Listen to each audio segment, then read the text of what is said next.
Hello everyone, तो हम लोग आज शुरू करने वाले हैं house price prediction using machine learning algorithms. इसमें हम लोग हाउस प्राइस प्रेडिक्ट भी करेंगे, प्रेडिक्शन का एक एल्गोरिदम बनाएंगे। उसके बाद हम लोग इसको एक एप्लीकेशन में कन्वर्ट करेंगे। After that we deploy the application in a different platform like Hugging Face और render. So before we directly jump into a data set, हम लोग पहले कुछ बेसिक इंट्यूशन ले लेते हैं डेटा सेट का। उससे पहले हम लोगों ने कुछ इंपॉर्टेंट लाइब्रेरीज इंपोर्ट की, like numpy, matplotlib, pandas and cwan and matplotlib basically work similar like plotting graphs. Okay, so हम लोग डेटा सेट को लोड करने से पहले हम लोग उसके बारे में कुछ जान लेते हैं। फर्स्टली मैं आपको डेटा सेट लोड करके दिखाता हूँ। This is data set western house dot CSV। मैं इसको डिस्क्रिप्शन प्रोवाइड कर दूंगा। ओके,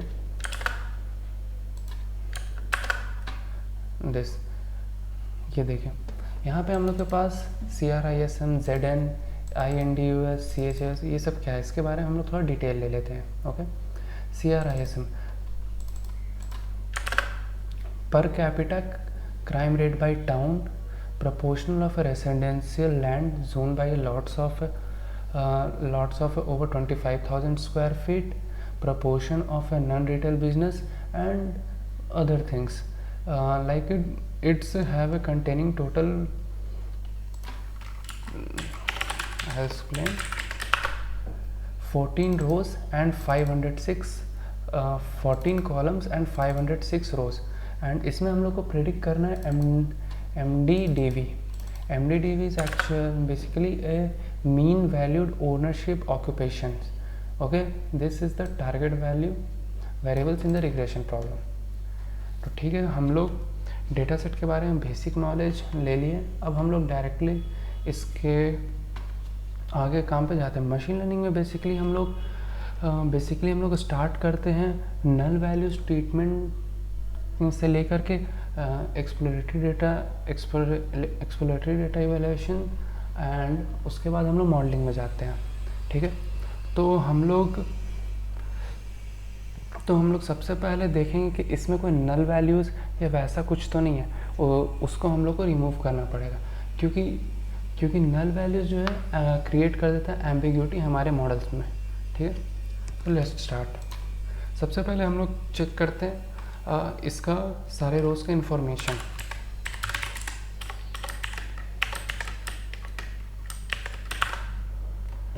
ये आप डायरेक्ट देख सकते हैं कि इसमें मैक्सिमम जो है सारे फ्लोट और इंटीजर्स है। ठीक है, इफ़ हमारे पास कुछ ऑब्जेक्ट होता या कुछ वैसा होता तो हम लोग उसको कन्वर्ट करते, क्योंकि machine learning algorithms basically numbers पे काम करता है, ना ही वो स्ट्रिंग्स पे काम करेगा, ना ही वो ऑब्जेक्ट पे डायरेक्टली काम करेगा। हमें उसे अकॉर्डिंगली उसे कन्वर्ट करना पड़ेगा। सो आफ्टर दैट हम लोग नल वैल्यूज चेक करते हैं। ओके,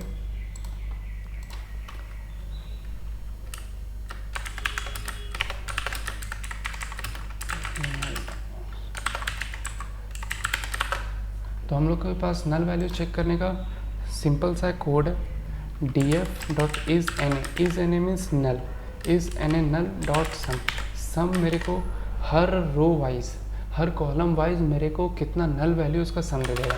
लेट्स सी, हमारा कॉलम इसमें किसी में भी कोई भी नल वैल्यूज़ नहीं है, तो हम लोग नल वैल्यू के बाद हम लोग आगे बढ़ सकते हैं। नल वैल्यूज ट्रीटमेंट के बाद बेसिकली हम लोग का ऑपरेशंस होता है डुप्लीकेट वैल्यूज रिमूव करने का। डुप्लीकेट वैल्यू रिमूव करना भी एक बहुत इंपॉर्टेंट प्रोसेस है। ठीक है, हम लोग पास मशीन लर्निंग में स्टेप बाय स्टेप प्रोसेसेस होते हैं, उन्हें हम लोग को बेसिकली करना होता है, जिसके वजह से हम लोग सिंपली एक मशीन लर्निंग मॉडल्स को क्रिएट कर सकते हैं। और अगर हमारा उससे रिलेटेड एक्यूरेसी नहीं आता तो हम लोग वापस ये सारे प्रोसेस को रिपीट करते हैं अकॉर्डिंगली। Okay, let's start. अब हम लोग डुप्लीकेट्स वैल्यू को चेक करेंगे।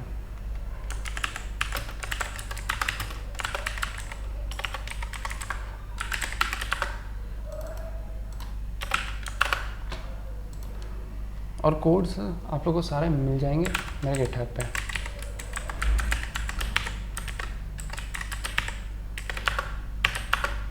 हमारे पास कोई भी डुप्लीकेटेड वैल्यूज़ नहीं है। अगर हमारे पास डुप्लीकेट वैल्यू होते तो हम उसे कैसे रिमूव करते हैं, ठीक है, उसका कोड भी मैं आपको दिखा दे रहा हूँ। df.drop duplicates in place true. in place actually work like अ, मतलब ये सिंपली ऐसे काम करता है कि इन प्लेस मतलब ओरिजिनल में, मीन्स ये जो डेटा फ्रेम है इसके ओरिजिनल में ये सारे रिमूव हो जाए, वरना अगर आप ये नहीं करोगे तो वो सिर्फ इस सेल में रिमूव होगा और उसके बाद वाले में रिमूव नहीं होगा। ठीक है, इतना तक हो गया। बेसिक हम लोगों ने काम कर लिया। अब हम लोग सिंपल हम लोग डेटा को विजुअलाइज करते हैं और एनालाइज करते हैं। उसके बाद हम लोग कुछ और प्री प्रोसेसिंग स्टेप्स कर सकते हैं। ठीक है, लेट्स ये जो डेटा सेट है ये एक्चुअली में मेड डेटा सेट है। सो इसमें हम लोग को कुछ प्री प्रोसेसिंग लाइक नहीं करना पड़ेगा कि हम लोग बहुत सारा मैथमेटिक्स लगा के इसको कन्वर्ट करें मीन में, मीडियन में। इसमें ना ही कोई आउटलायर्स है होगा, या वैसे हम चेक कर ले रहे हैं वो हम लोग एक्सप्लोरेटरी डेटा एनालिसिस में करेंगे। ठीक है, लेट्स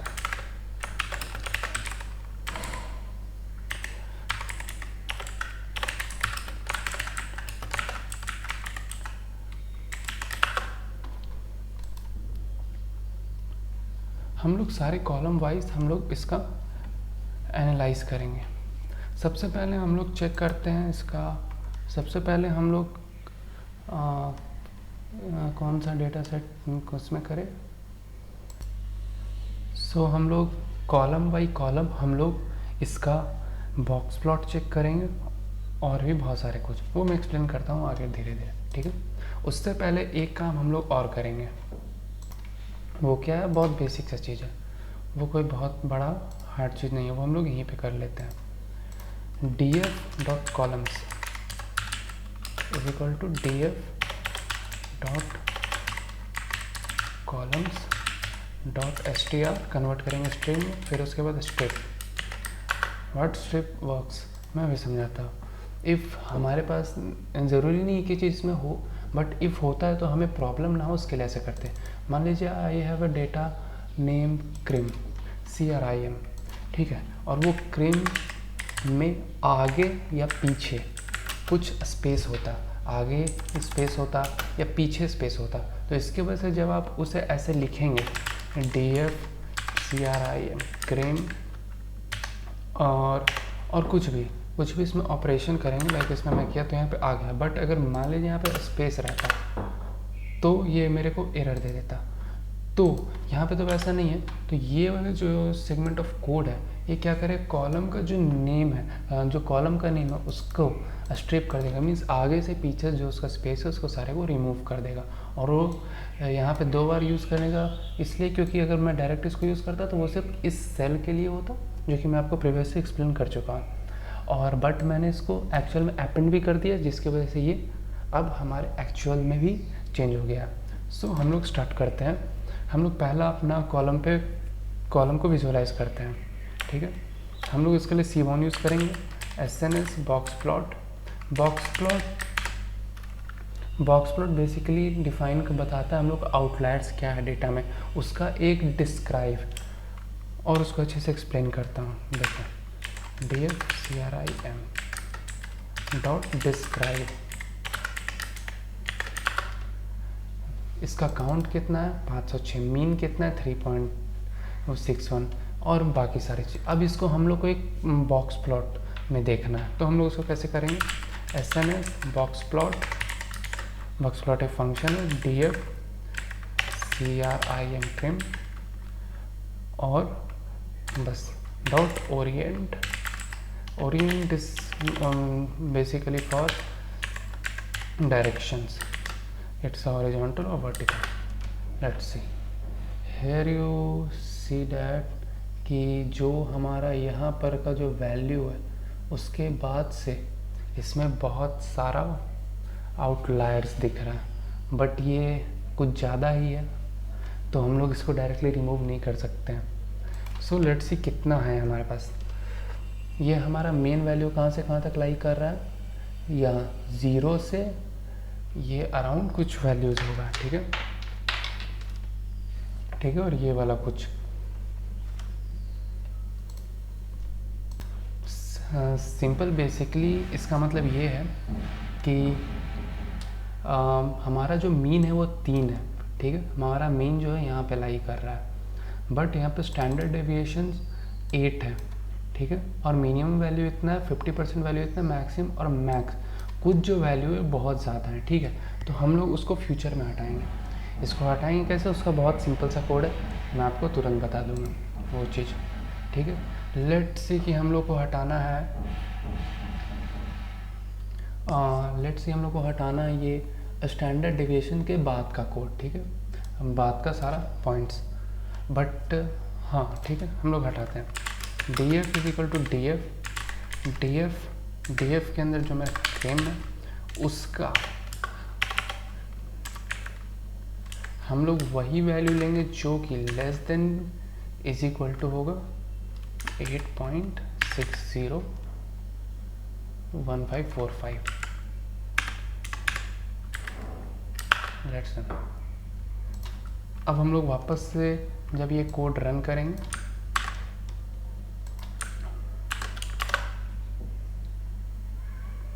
तो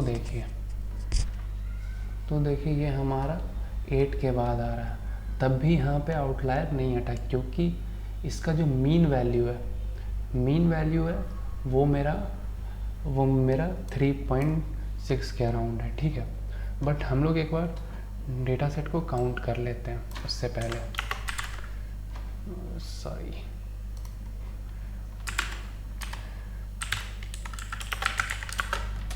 436, हमारे पास बहुत कम रोज़ हैं, तो हम लोग डायरेक्टली सारे रोज़ को ऐसे ही डिलीट नहीं कर सकते हैं, ठीक है, क्योंकि हमारे पास ये आउटलायर्स है, बट हमारे पास लो डेटा है जिसकी वजह से हमारा मॉडल को ज़्यादा परेशानी नहीं होगा, बट मैंने बस आपको समझाने के लिए ये बता दिया, ठीक है। हम लोग वापस से एक बार डेटा सेट को लोड कर लेंगे, इसमें कोई इश्यूज़ नहीं है। अब हम लोग अगला पॉइंट पे चलते हैं, जो कि मेरा है ZN, ठीक है।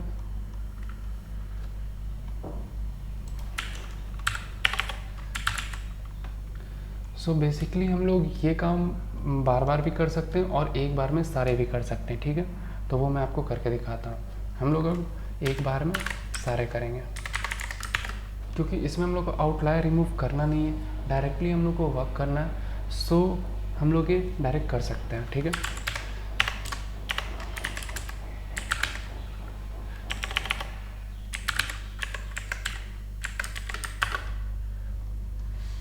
Here you see the box plot, सारे डेटा का बॉक्स प्लॉट इसमें भी दिख रहा है, इसमें भी दिख रहा है, इंडेज ये सही है, CHAS, नॉक्स, ठीक है। तो ये सारे डेटा को हम लोगों ने देख लिया।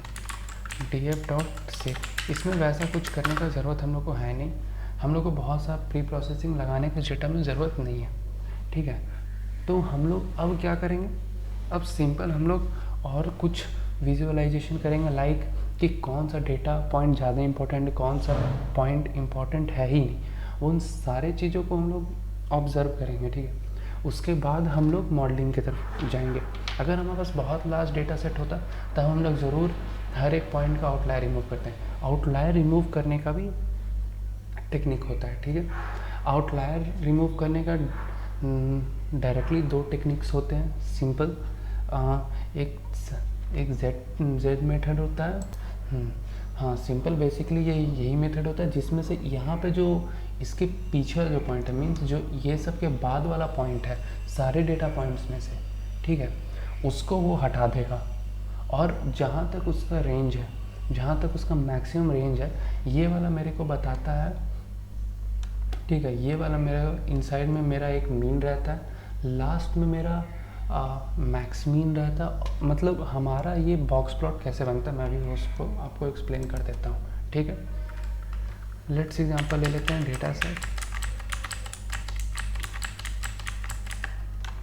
1 2 3 4 5 6 7 8 9 10 11, ठीक है। अब हम लोग इसको 2 भाग में डिवाइड करते हैं, ठीक है।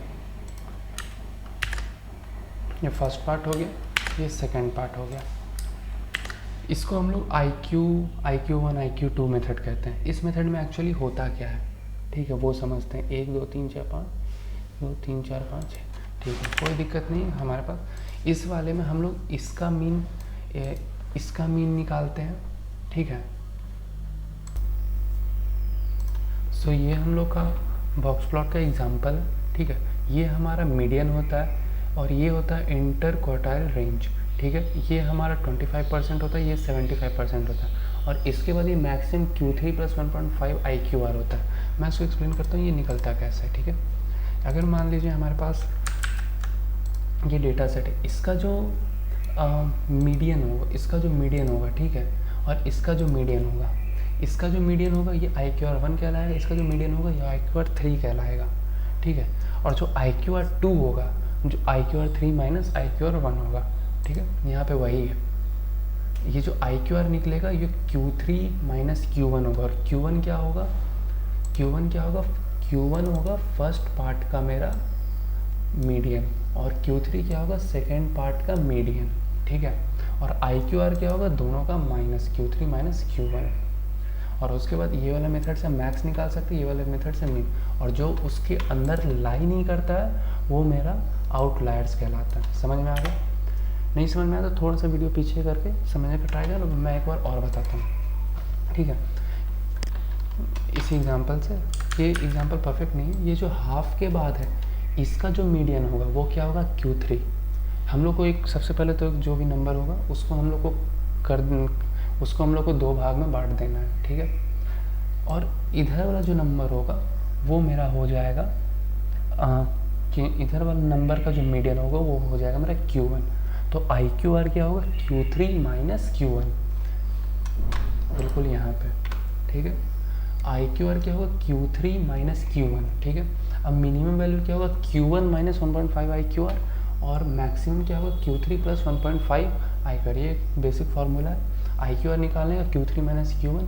Q1 क्या है मेरा, Q1 क्या है मेरा, सिंपली मैं अभी बताया, Q1 है मेरा फर्स्ट पार्ट का, इसका फर्स्ट पार्ट का मीडियन, और Q3 क्या है इसका सेकेंड पार्ट का मीडियन, ठीक है। चलिए आगे बढ़ते हैं, यहाँ तक हो गया।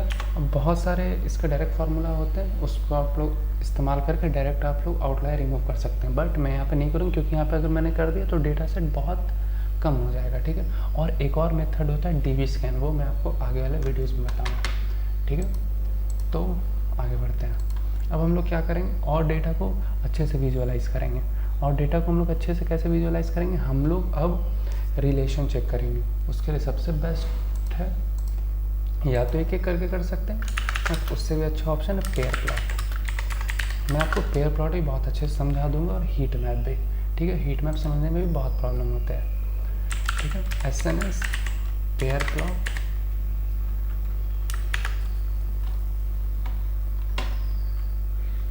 DF पास करेंगे एज ए डेटा सेट, और कलर भी हम पास कर सकते हैं।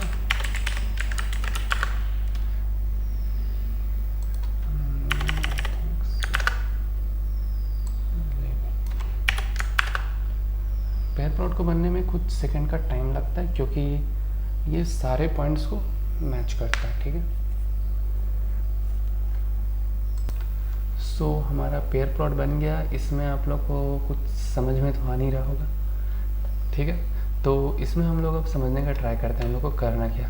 बेसिकली हम लोग को प्रेडिक्ट क्या करना है फ्रॉम डेटा सेट, हम लोग को ये प्रेडिक्ट करना है। तो सिंपल हम लोग इसका कॉलम खोजेंगे, ठीक है। ये मेरा लास्ट वाला है इसका कॉलम, ठीक है। इसको थोड़ा सा जूम कर लेते हैं, थोड़ा सा, ठीक है। हम लोग को ये प्रेडिक्ट करना है,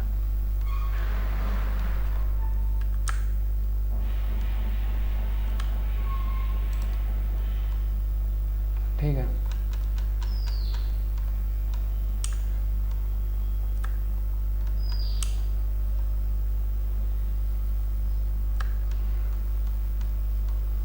हम लोग को बेसिकली ये प्रेडिक्ट करना है MEDV। तो हम लोग इसके साथ का सारे में से रिलेशन देखेंगे कि किसके साथ कैसा रिलेशन है, उसी रिलेशन से हम लोग समझ पाएंगे। क्योंकि सिंपल लीनियर रिग्रेशन होता क्या, आप लोगों को ये समझना पड़ेगा। क्योंकि लीनियर रिग्रेशन में या क्लासिफिकेशन में भी हम लोग क्या करते हैं, प्रेडिक्ट करते हैं। प्रेडिक्ट कैसे करेंगे, जब मेरे को रिलेशन मिलेगा। मान लीजिए कि मेरा X है, ठीक है, ठीक है। ये मेरा CRIM x है और मेरे को प्रेडिक्ट करना है MEDV। तो x का यूज़ करके मेरे को y का प्रेडिक्ट करना है। क्या करना है? x का यूज़ करके मेरे को y का प्रेडिक्ट करना है। ठीक है, इसी को हम लोग प्रेडिक्ट करते हैं रिग्रेशन से। इसमें बेसिक मैथमेटिक फार्मूला यूज़ होता है जो मैं अभी आपको दिखाने जा रहा हूँ। सो आप देख सकते हैं कि लीनियर रिग्रेशन ऐसा है। ठीक है, इसमें हम लोग के पास क्या है, इस टाइप के डेटा पॉइंट्स है जैसे हमारे पास है, और हमारे को एक मैथमेटिकल फंक्शन बनाना है, एक मैथमेटिकल फंक्शन निकालना है जो कि मेरे इस डेटा पॉइंट पे बैठ सके और वो मेरे को एक परफेक्ट आउटपुट दे सके। ठीक है, यही है सिंपल सा लीनियर रिग्रेशन। इसमें एक बेसिक मैथमेटिक फार्मूला जो अपना स्कूल टाइम से यूज़ होते जा रहा है, y = mx + c, उसी को थोड़ा सा अपडेट करके यूज़ होता है, वो मैं बाद में बताऊँ। इसमें क्या हो रहा है, इसमें तो बहुत सारे आप लोग का सवाल होगा कि इसमें तो वो वाला फिगर में तो सिर्फ एक था और एक से मुझे प्रेडिक्ट करना था, पर इसमें तो बहुत सारे हैं। इसमें तो टोटल 13 रो 14 हैं, तो 13 प्रेडिक्ट करने में रोल करेंगे। ठीक है, तब ये चीज़ कैसे होगा, इन सारों को जब ये मिक्स करेगा, एक इस तरह से ये लोग में रिलेशन है, कोरिलेशन, और सारे कोरिलेटेड है, और जब वो मिक्स होगा, ठीक है, ये सारे जब एक दूसरे से कन्वर्ज करेंगे और उसके बाद जब सारे डेटा पॉइंट्स बनेंगे तब एक तब एक मैथमेटिकल फंक्शन बनेगा। सिंपल सा बात है, अगर 2D में मेरे पास हो रहा है, अगर 2D में रहता है ये सिंपल सा चीज़, मान लीजिए मेरे पास सिर्फ एक x फीचर है तो मेरे को y प्रेडिक्ट करना, तो क्या एक सिंगल लाइन में काम हो जाता? ठीक है, बिल्कुल सही। मान लीजिए मेरे पास 3D रहता, तीन डायमेंशन रहता, ये सारों को आप एज ए डायमेंशन ट्रीट कीजिए। ठीक है, ये सबसे इम्पोर्टेंट बात है कि हम लोग को इसे एज ए डायमेंशन ट्रीट करना है, ना कि एज ए कॉलम। ठीक है, तो हमारे पास ये पहला डायमेंशन है, ये दूसरा डायमेंशन। अगर एक डायमेंशन, सिंपल सा बात है, अगर 2 डायमेंशन रहा तो क्या होता है, 1D सिंगल लाइन से काम हो जाता है। मान लीजिए 3 डायमेंशन है तो क्या होता है, एक 2D प्लेन बनता है। मतलब जितना डायमेंशन, मान लीजिए कि मेरे पास 15 डायमेंशन है ये वाला, तो इसका कितना बनेगा, 14 डायमेंशन का एक लाइन बनेगा। ठीक है, ऐसा समझ लीजिए बेसिक टर्म, वो एक 14 डिफरेंट फंक्शन का मैथमेटिकल फंक्शन होगा। सिंपल सा बात है। Okay, I will explain. Simple सा देखिए, ये एक सिंपल लाइन का फंक्शन है, सिंपल ये लाइन का फंक्शन है जब y एक फंक्शन होता है। ठीक है, तो मेरे पास क्या है, सिंपल एक y है, y तो हमारे पास कांस्टेंट ही रहेगा क्योंकि जो प्रेडिक्ट करना है वो एक ही रहेगा। बट जब मेरे पास एक फीचर रहेगा, ठीक है, एक डायमेंशन रहेगा, तो हम सिंपल से ये फार्मूला यूज़ करते थे। ठीक है, ये मैं डायरेक्ट लीनियर रिग्रेशन का फार्मूला नहीं है, वो मैं आपको आगे बताऊँगा। बट जब मेरे पास डायमेंशंस बढ़ेंगे, बट ये बेसिक इंट्यूशन है जो कि मैं आपको दे रहा हूँ, जैसे कि डायमेंशन बढ़ेंगे तो क्या होगा, फंक्शंस कॉम्प्लेक्स होते जाएंगे, डायमेंशन इंक्रीज करते जाएंगे। ठीक है, वो विजुअलाइज आप नहीं कर पाओगे, बट वो एक डायमेंशन है। ठीक है, समझ में आ रहा है? आगे बढ़ते हैं। ठीक है, हम लोगों ने ये प्लॉट कर लिया और अब हम लोग ऑब्जर्व करते हैं। इससे हम लोग देख पा रहे हैं कि ये 0 से 20 में है। ठीक है, ये वाला भी उतना कुछ अच्छा परफॉर्म नहीं कर रहा है और ये वाला भी उतना अच्छा नहीं है। ठीक है, ये सारे में जैसे कि यहाँ पर से एक लाइन बना दी तो लीनियर रिग्रेशन। ठीक है, उस टाइप का हम लोग को देखना पड़ेगा। उसके लिए हम लोग कोरिलेशन निकालेंगे जो कि हम लोग हीट मैप यूज़ करेंगे उसके लिए। ठीक है, हीट मैप मैं अच्छा समझा दूँगा। ठीक है, ये देखिए, ये वाला फीचर बहुत अच्छा लीनियर रिग्रेशन के लिए फिट हो रहा है। एक लाइन यहाँ से जो जाएगा, ये वाला के लिए कर्व चाहिए। ठीक है, इस तरह से हम लोगों ने सारे को फीचर्स को देखा। ठीक है, अब हम लोग बेसिकली हम लोग करेंगे इस पे आगे काम, जो कि मेरा होगा कोरिलेशन प्लॉट। इसको हम लोग हीट मैप भी बोलते हैं। इसको बनाने के लिए sns.heatmap, ठीक है, df.coor, coor means correlation, df.coor आप लिखने का मतलब कोरिलेशन, वो सारे एक दूसरे से कोरिलेशन निकलेगा। एंड नॉट ट्रू मीन्स वो मेरे को वहाँ पे लिखा हुआ रहेगा CMap वेक्टर, दिखने में हल्का सा look enhance. Wait a second. So ये आप लोग देख सकते हो कि ये मेरा हीट मैप है। अब हीट मैप पे क्या हो रहा है कि बेसिकली यहाँ पे हम लोग को यहाँ पे कोरिलेशन बता रहा है। हम लोग को मेनली चेक किस पे करना है, MEDB पे कोरिलेशन। MEDB कोरिलेशन पे ME के साथ मतलब सबसे बड़ी कोरिलेशन में सिंपल सिमिलैरिटीज़ कि मतलब वो उससे कितना रिलेटेड है, या तो उसको दूसरी भाषा में कह सकते हैं कि वो मेरा प्रेडिक्शन में ये मेरे को y को प्रेडिक्ट करने में x का रोल कितना है। ठीक है, इसको ऐसे समझ सकते हो। ठीक है, CIMM या तो ज़ीरो नहीं होना चाहिए। ठीक है, ज़ीरो रहेगा तो कुछ नहीं करेगा। पॉजिटिव हो तो मतलब अप साइड का ग्राफ, नेगेटिव हो तो बिल्कुल वैसा कि माइनस इंटरसेप्ट में काम हो रहा है। ठीक है, जैसे CMM इसका वैल्यू डार्कर है तो मीन्स इधर से लाई कर रहा है, मतलब नेगेटिव हाईली कोरिलेटेड, मतलब अच्छा कोरिलेशन है। जो कि मेरा ज़ीरो के आसपास ये पर्पल कलर का टाइप का वो वाले में थोड़ा सा कम कोरिलेटेड है। ठीक है, यहाँ पे भी देख सकते हैं, यहाँ पे ये वाला ऑरेंज कलर है तो हाईली कोरिलेटेड है, ये वाला भी है तो लो कोरिलेटेड है, मीन नेगेटिव कोरिलेटेड है बट उल्टा साइड से। ठीक है, तो वो भी अच्छा ही होता है, ज़ीरो में प्रॉब्लम होता है। ठीक है, और आगे हम लोग ऐसे ही देखते जा रहे हैं। ये ब्लैक, ये मतलब बहुत ज़्यादा हाईली नेगेटिव कोरिलेटेड है, जैसा कि हम लोगों ने यहाँ पे देखा था लास्ट वाला, याद करो। ठीक है, मतलब सब एक दूसरे से कनेक्ट, ये वाला इस स्टैट। ठीक है, एकदम अच्छे से समझ आ रहा है कि ये एकदम डार्कर में बहुत ज़्यादा कोरिलेटेड है नेगेटिव साइड में। ओके, तो हम लोग का ये कोरिलेशन का भी मैप हो गया। हम लोग इसे बढ़िया से समझ लिया कि कैसे हम लोग को इसे देखना है कि और कैसे ये काम करता है। ठीक है, अब हम लोग इसके आगे बढ़ते हैं। अब हम लोग को क्या करना है, मॉडलिंग करना है। ठीक है, इसमें हम लोग चाहें तो चेक करके रिमूव कर सकते हैं, बट हमारे पास बहुत ज़्यादा रोज़ नहीं है, 14 डायमेंशन कुछ बहुत ज़्यादा नहीं होता, तो हम लोग पहले मॉडल बिल्डिंग करते हैं। ठीक है, सो नेक्स्ट हम लोग मशीन लर्निंग एल्गोरिदम्स को अप्लाई करेंगे।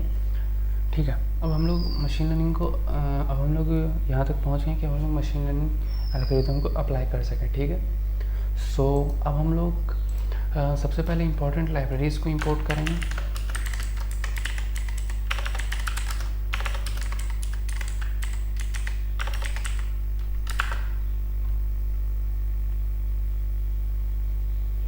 ठीक है,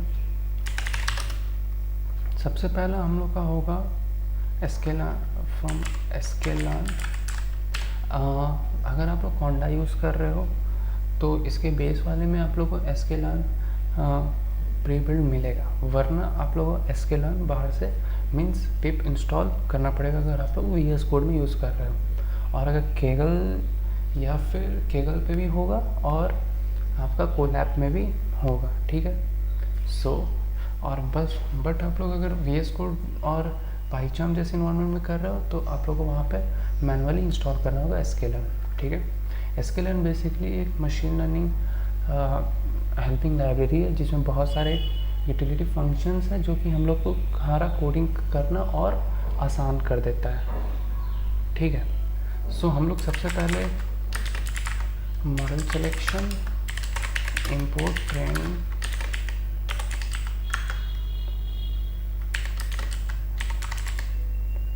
ट्रेन टेस्ट स्प्लिट यूज़ करेंगे। ठीक है, आफ्टर हम लोग क्या यूज़ करेंगे, मैं आप लोग को भी सारे का फंक्शन बताऊंगा, don't worry. Linear model sklearn में है लीनियर मॉडल जिसमें से हम लोग यूज़ करेंगे लीनियर रिग्रेशन।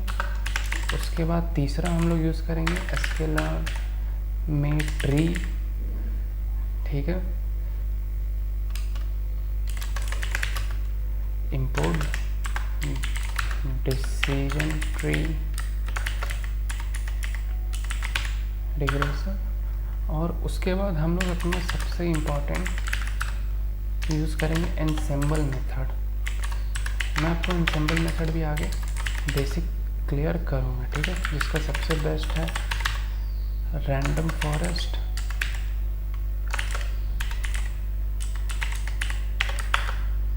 ठीक है, हम लोग अपना इम्पोर्टेंट लाइब्रेरीज कर लिए। ठीक है, अब हम लोग के पास क्या है नेक्स्ट, अब हम लोग को पहले डिवाइड करना है एक्स और वाई में, ठीक है। हम लोग क्या करना है, एक्स और वाई में डिवाइड करना है।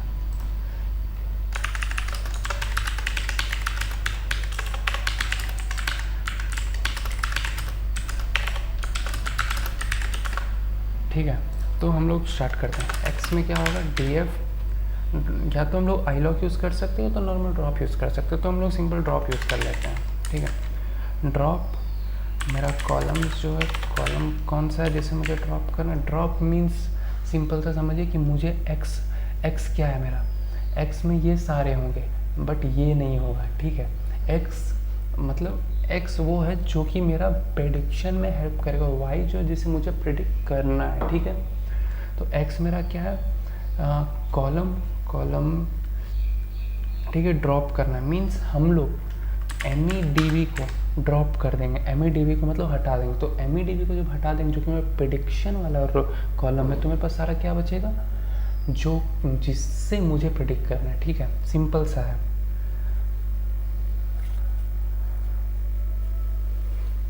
मैं सिंपल सा हटा दिया,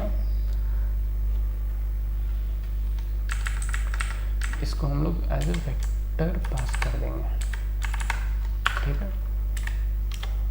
और वाई मुझे प्रेडिक्ट क्या करना है, यही प्रेडिक्ट करना है, एम ई डी वी, ठीक है। बहुत बेसिक सा कोड है, इसको आप लोग ध्यान से देख लीजिए।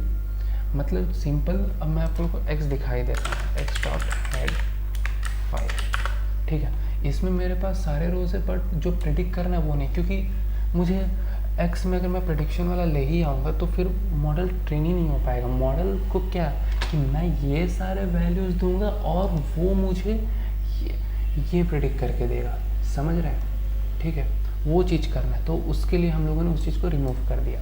वाई को अगर आप लोग को देखना है तो ठीक है,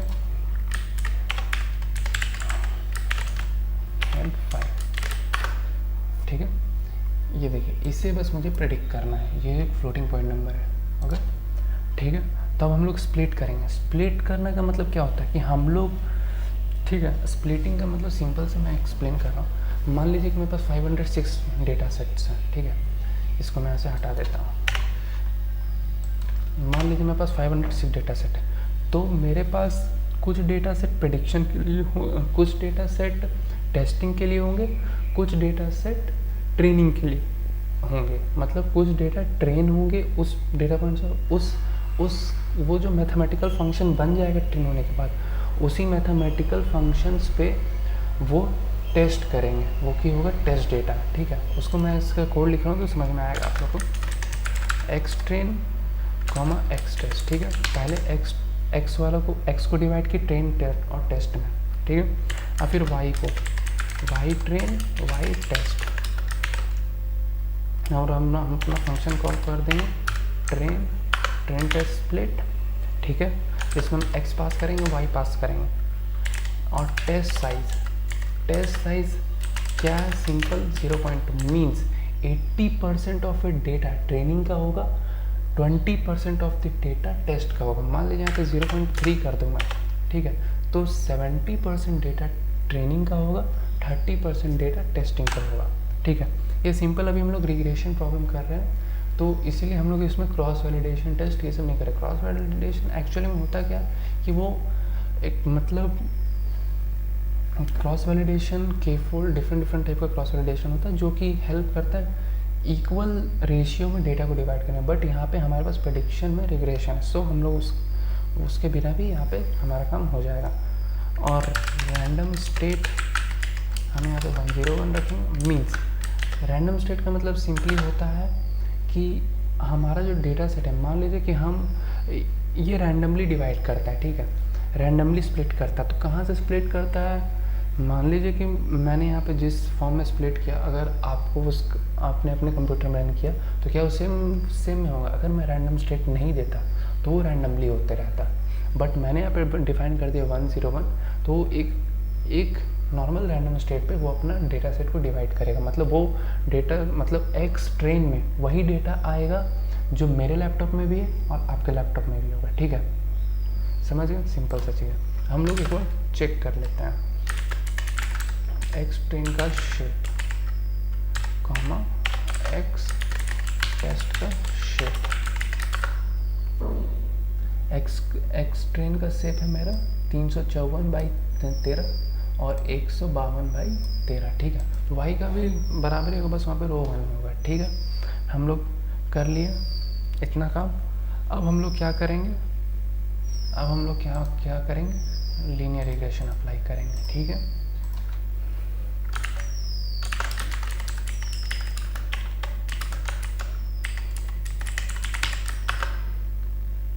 ठीक है, लीनियर रिग्रेशन सिंपल हम लोग एक फंक्शन लिखेंगे लीनियर रिग्रेशन, और इसमें हम लोग इसको कॉल कर लेंगे, ठीक है। लीनियर रिग्रेशन मेरा कॉल हो गया, वो एक फंक्शन है। अब हम लोग क्या करेंगे, इसमें फिट करेंगे, फिट द डेटा, ठीक है। फिट कैसे करेंगे, ये function similar linear regression dot fit एक फंक्शन, तो फिट क्या करेंगे, कौन सा खुद मुझे ट्रेन वाला डेटा फिट करना होगा, एक्स ट्रेन फिट करेंगे मतलब जो ट्रेनिंग वाला, और वाई ट्रेन, ठीक है। और वहाँ मैं एक इम्पॉर्टेंट चीज़ भूल गया, मुझे यहाँ पे मैट्रिसेस भी इंपोर्ट करना होगा। मैट्रिसेस मतलब जिससे हम लोग चेक करेंगे एक्यूरेसी क्या होता है, एक्यूरेसी क्या है, स्कोर्स क्या है, एरर क्या है। दो टाइप के होते हैं, मीन स्क्वायर्ड एरर और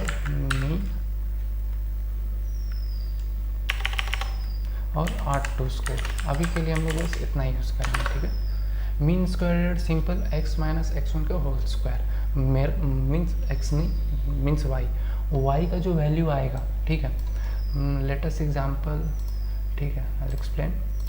y का जो वैल्यू आया मेरा 5.3 आया, और प्रेडिक्टेड, और y का जो प्रेड वैल्यू है, जो प्रेडिक्ट किया है वो आया 3.4। तो मेरा मीन स्क्वायर रूट है, मीन स्क्वायर एरर क्या होगा, ठीक है, 3.4 माइनस 3 का होल स्क्वायर, ठीक है, का पावर 2, सिंपल इतना ही होगा, ठीक है। यही इसी का सारा का सम हो जाएगा, एक बार में पूरा बैच का निकलता है, तो वो पूरी तरह से 506 डेटा का सारा का प्लस करके मेरे को बता देगा कि कितना एरर है। और R2 score is like accuracy, ये थोड़ा एक्यूरेसी टाइप की चीज़ जो आपको एक्यूरेसी बताता है। इसके बारे में आपको बाद में एक्सप्लेन करूँगा बढ़िया से कि उसका मैथमेटिकल इंट्यूशन क्या है। ओके, आगे बढ़ते हैं हम लोग। अपने फिट हो गया, फिट के बाद हम लोग प्रेडिक्ट करेंगे, ठीक है। प्रेडिक्ट कैसे करेंगे, वाई प्रेडिक्शन किस पे होगा, टेस्ट डेटा पे होगा, ठीक है। अब मेरा लीनियर रिग्रेशन के अंदर क्या होता है ना, एक्चुअली बहुत सारे वेट्स एंड बाइसेस होते हैं, ठीक है। जब मैं यहाँ पे इसे फिट कर दूंगा ना, तो उसके अंदर के जो वेट्स हैं, लीनियर रिग्रेशन में जो वेट और बाइसेस हैं वो अपडेट हो जाएंगे, ठीक है। उस मॉडल, उस डेटा सेट के हिसाब से, मतलब हमारे डेटा सेट के हिसाब से उसके अंदर का वेट और बाइसेस ट्रेन हो गया है। पहले उसका वेट बाइसेस, मान लीजिए एग्जांपल के तौर पे वेट उसका था प्रीवियसली W उसका था 3, रैंडम स्टेट पे था 0 0, ठीक है। और आफ्टर वेट हो गया मेरा 3 पॉइंट कुछ, ठीक है। तो क्या हुआ, उसका वेट अपडेट हो गया, तो वो एक अंदर में एक मैथमेटिकल फंक्शन बन चुका है, ठीक है। जब हम उसमें अपना एक नया वैल्यू देंगे तो वो प्रेडिक्ट कर पाएगा, ठीक है। वही हम लोग अभी कर रहे हैं, ठीक है। लीनियर रिग्रेशन डॉट प्रेडिक्ट किस पे करेंगे, एक्स टेस्ट पे, क्योंकि प्रेडिक्शन के लिए हम लोगों ने क्या है, टेस्ट किया है, ठीक है। समझ में आ रहा है, बहुत सही। अब हम लोग क्या करेंगे, इसको हटा देते हैं या रहने देते हैं, कोई दिक्कत नहीं है। अब हम लोग क्या करेंगे, इसका स्कोर चेक करेंगे, स्कोर, ठीक है। स्कोर के लिए मैंने अभी बताया actual Y minus Y pred, कि बीच का होल स्क्वायर होता था, वो तो एकदम सेम चीज़ है। इसमें बस आप लोग को मैनुअल नहीं करना है, वो ऑटोमेटिक फंक्शन के थ्रू हो जाएगा। Print the MSC mean squared error of the linear regression. ठीक है, इसका क्या होगा, मीन स्क्वायर्ड एरर। पहले क्या होगा, वाई टेस्ट क्या था मेरा, पहले क्या मैंने बताया था, वाई, ठीक है, और वाई माइनस वाई टेस्ट। तो वाई का कौन सा, हम लोग प्रेडिक्शन किस पे किए हैं, टेस्ट डेटा पे, ठीक है। तो अब हम लोग का स्कोर किस पे भी निकलेगा, टेस्ट पे निकलेगा। तो वाई टेस्ट जो मेरा एक्चुअल वैल्यू है जहाँ, और मेरा वाई प्रेड, ठीक है। इसको ध्यान से देखें, यहाँ पे क्या है, वाई प्रेडिक्शन। जब एक्स टेस्ट का मैंने वैल्यू डाला तो मेरे प्रेडिक्शन कुछ आया, ठीक है, समथिंग, और मेरा वाई का एक्चुअल वैल्यू क्या है, ये वाला जो टेस्ट वैल्यू, ठीक है। और उसके बाद ये दोनों Y test minus Y pred का होल स्क्वायर होकर सारा कह के करके सारा होगा, और सम का एवरेज निकाल के मुझे दे देगा। इसका formula 1/2m, 2m means data point, into X minus Y test minus Y pred का होल स्क्वायर, ठीक है। मीन एब्सोल्यूट एरर क्या होता है, जिसमें हम लोग एब्सोल्यूट एरर लेते हैं। एब्सोल्यूट एरर मतलब Y test minus Y pred modulus, ठीक है। एक और हम लोग का है, क्या है, R2 स्कोर, उसको भी हम लोग लिख लेते हैं, उसको हम कैलकुलेट कर लेते हैं। ज़्यादा टाइम रन नहीं लगेगा इसको रन होने में, ठीक है। Let's run. हमारा मीन स्क्वायर एरर लगभग 28 पॉइंट के करीब आ रहा है, और और R2 स्कोर अराउंड 71%। परसेंट में अगर करना है तो सिंपल इसको कर दीजिए 100, ठीक है, 71.2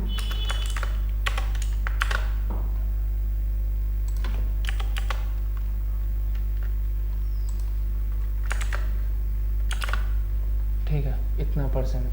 समझ में आ गया कि कैसे हो रहा है, ठीक है। हमारा एक्यूरेसी थोड़ा कम है, बट अच्छा है लीनियर रिग्रेशन के लिए। लीनियर रिग्रेशन में थोड़ा सा प्रॉब्लम, क्योंकि आप लोगों ने यहाँ पे डेटा सेट देखा है, ये उतना अच्छा लीनियर नहीं है। ये सारे डेटा सेट बहुत अलग हैं, बहुत थोड़े डिफरेंट टाइप के हैं। मतलब कुछ पॉइंट्स लीनियर है, बट मैक्सिमम पॉइंट्स लीनियर नहीं है। तो सो इसके लिए हम लोग क्या यूज़ करेंगे, हम लोग का मेन एल्गोरिदम जो कि है रैंडम फॉरेस्ट और डिसीजन ट्री। ये वाला जो एल्गोरिदम है, ये बहुत रैंडम फॉरेस्ट ब्रह्मास्त्र की तरह यूज़ किया जाता है मशीन लर्निंग में, ठीक है। ये 1990s के बाद इसका डेवलपमेंट हुआ था, और इसमें इसका कॉन्सेप्ट बहुत अच्छा है। मैं इसको बाद में बहुत अच्छे से एक्सप्लेन करूँगा, ठीक है। बल्कि अभी हम लोग यूज़ करते हैं रैंडम फॉरेस्ट। सिंपल सा क्या होता है कि डिफरेंट डिसीजन ट्रीज, सिंपल से समझते हैं डिसीजन ट्री से।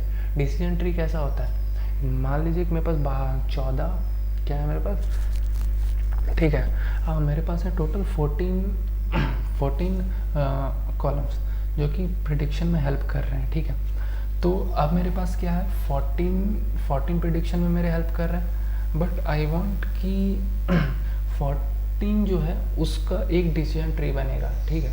कौन सा इंपॉर्टेंट नहीं है, उसके बेसिस पे डिसीजन ट्री बनता है मेरा सिंपल सा स्कोर्स पे। उस स्कोर्स को हम लोग बोलते हैं, जिसे कि हम लोग एंट्रोपी और इंफॉर्मेशन गेन वैल्यू बोलते हैं। जिसका इंफॉर्मेशन गेन वैल्यू ज़्यादा होता है वो हमारा रूट नोड बनता है, उसके हिसाब से वो बनता है, ठीक है। तो इसको भी मैं बाद में एक्सप्लेन करूँगा डिसीजन ट्री को, ठीक है। उसके बाद रैंडम फॉरेस्ट क्या होता है, random forest ensemble approach. Ensemble means mixture of A mini small models, मतलब 10 डिसीजन ट्री का मॉडल को मिक्स कर देंगे। जैसे कि मान लीजिए कि एक इसमें एवरेज और मैक्सिमम टाइप का चीज़ होता है, मैं उससे एक्सप्लेन करता हूँ। मान लीजिए मेरे पास 10 डिसीजन ट्री है, ठीक है, 10 डिसीजन ट्री है। पहला डिसीजन ट्री मेरे को आउटपुट दे रहा है 3.4, दूसरा डिसीजन ट्री दे रहा है कुछ, तीसरा दे रहा है कुछ, और जो 10 निकला उसमें से या तो मैक्सिमम ले सकते हैं, या तो मिनिमम ले सकते हैं, या तो एवरेज ले सकते हैं, ठीक है। वो सारा चीज़ को जो है या तो ऐसा भी ले सकते हैं जो कि ज़्यादा बार रिपीट हो रहा है, हम उसको ले सकते हैं, ठीक है। उसको बोलते हैं रैंडम फॉरेस्ट रिग्रेसर, ठीक है। समझ गए कि और mainly random forest decision tree classification में यूज होता है, जिसमें हम लोग को आउटपुट प्रेडिक्ट करना है या तो 0 या तो 1 के केस में। तो रैंडम फॉरेस्ट तो वहाँ पे सबसे बेस्ट परफॉर्म करता है। क्यों? क्योंकि मेरे पास 10 मॉडल में से जो मॉडल ज़्यादा बार 0 प्रेडिक्ट किया तो हम लोग 0 को रिटर्न कर देंगे। जो मॉडल कम बार प्रेडिक्ट किया है उसको हम लोग नहीं रिटर्न करेंगे। वैसे ही एकदम बहुत सिंपल है, ठीक है। इसको एनसेम्बल अप्रोच करते हैं। एनसेम्बल अप्रोच होता है simple mixing of many model, ठीक है। इसमें लीनियर रिग्रेशन का भी मॉडल हम लोग मिक्स कर सकते हैं, ठीक है। उसको 5-6 linear regression model different random state पे हम लोग डिफरेंट ट्रेन टेस्ट स्प्लिट पे हम लोग डिफरेंट लीनियर रिग्रेशन मॉडल बनाते हैं और सारा का प्रेडिक्शन से एक एवरेज प्रिंट कर देंगे, ठीक है। तो वो भी, और रैंडम फॉरेस्ट क्या करते हैं, सिंपली वो डिसीजन ट्री का एनसेम्बल्स होता है, वो मिनी डिसीजन ट्री से मिलके बना होता है, ठीक है। और उसमें रिग्रेशन में उसमें एवरेज यूज़ होता है।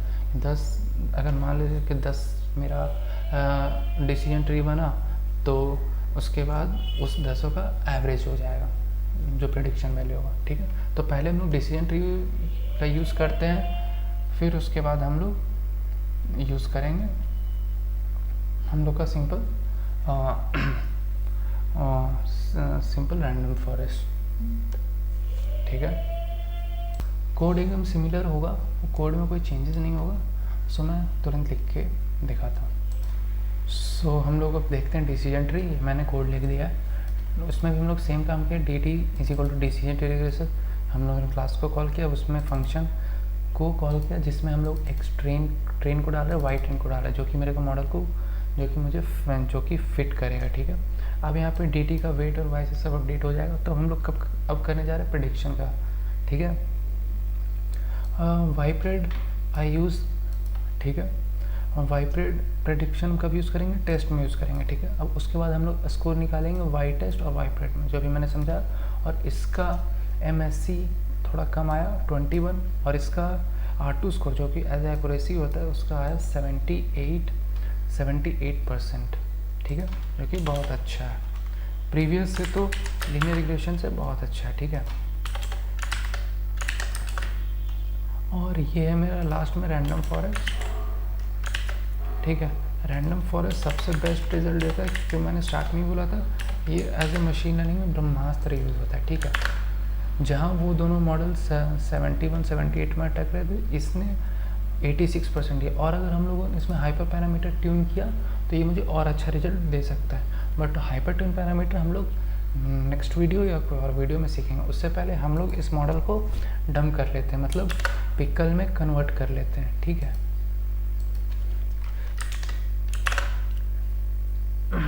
इसके लिए फर्स्ट हम लोग को इंपोर्ट पिकल करना पड़ेगा। मीन्स हम लोग इस मॉडल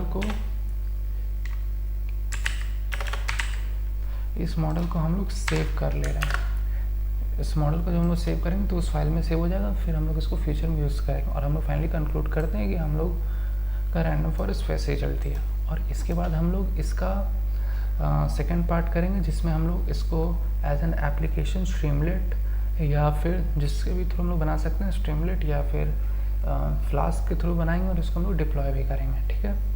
सो मिलते हैं नेक्स्ट वीडियो में। Thank you.